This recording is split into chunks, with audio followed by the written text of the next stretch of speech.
Welcome to the Twilight Saga podcast. Only on iTunes. Only on iTunes. We trained for months. It was kind of like the Karate Kid. We were painting fences and doing wax on, wax off, and we were like, why are we doing these things? And then all of a sudden, we put it all together. Yeah, it's like that was David's process with us. Yeah. Like, why am I painting right now? We better be putting this to use in the movie, Wyck. We're going to be really annoyed.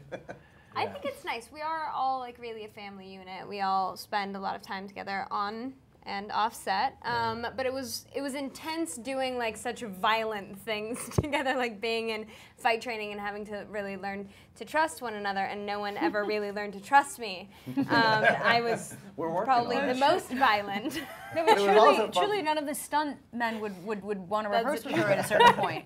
And they like to get hit. Those guys, you know, but they were scared of Nikki. It actually reminded me a little bit like going all the way back to Twilight when y'all came in like a month early, because on New Moon we only had you for like 10 days of shooting, and now in this movie we had you for the entire show, and it was very much pivotal, you know, that you guys show up and work together to battle the newborns. I remember doing when we did Twilight, we had like baseball camp, and we were doing like, and so this was like camp again. We got to like work together, fighting camp. Yeah, I remember you doing all that stuff, and me watching that, and just watching you getting really out of breath as I was watching you. You know, so how was that from your chair? It made me exhausted.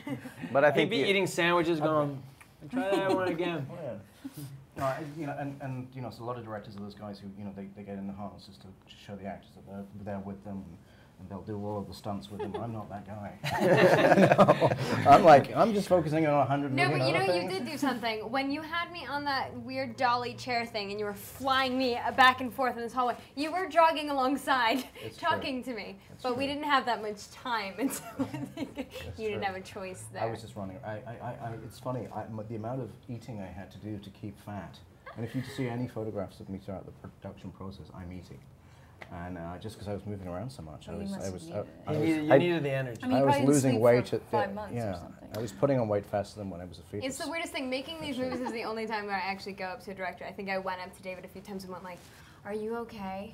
But not because you were like expressing that you weren't, but just because I can't imagine being in your position. It's just so insanely overwhelming just watching you. So I always you had so many different themes running through this movie, and you had to worry about the action stuff, you had to worry about the love triangle, and you had to worry about, you know, the vengeance aspect, you had to worry about the alliances of these two, and it's a bigger cast than I think any movie. Right. I mean, the cast that we have between the werewolves, the vampires, the bad vampires, the Volturi, I mean, that puts a lot on your plate. Yeah, you remember actually when we first met, I kind of met each one of you individually. Yes. That's so impressive, and it meant so much to us, all of us. That's part of the process, is just like, first of all, knowing what you know, and just trying to, see, the thing is because if you did bring it all at once, your head would explode. But you kind of have to break it down into small, manageable pieces. And so part of that was just like meeting each one of you guys and saying, well, you've done 2 films already. Yeah. Tell me everything you know. Well, and what was nice about that, later you know, what was nice about that too is that not only did you say, "Tell me what you know about your character, tell me what you're thinking," you also had some really great ideas too, that we hadn't, and you kept us on our toes thinking, because you know, when you're doing films like this, you know, you could say, "Hey, I know my character," and get complacent. But that's why I like having different directors, because people, you know, you came in with your ideas, and then you joined forces. It's the same. I remember talking with you, Elizabeth, and you were like, "Well, how am I going to kill?" I was like, "You go out and you kill mountain lions." No, that was what made, because you know, Esme has sort of has like this very precious sort of loving, good, maternal, and you were like, "No, she likes to kill people." Yes, that's what Carlisle That's what he said to me too. The wild side of it. No, it was just me. It was just me. I think it's great though that you did that. It was just you. He didn't ever say. He actually told me to calm down a few times.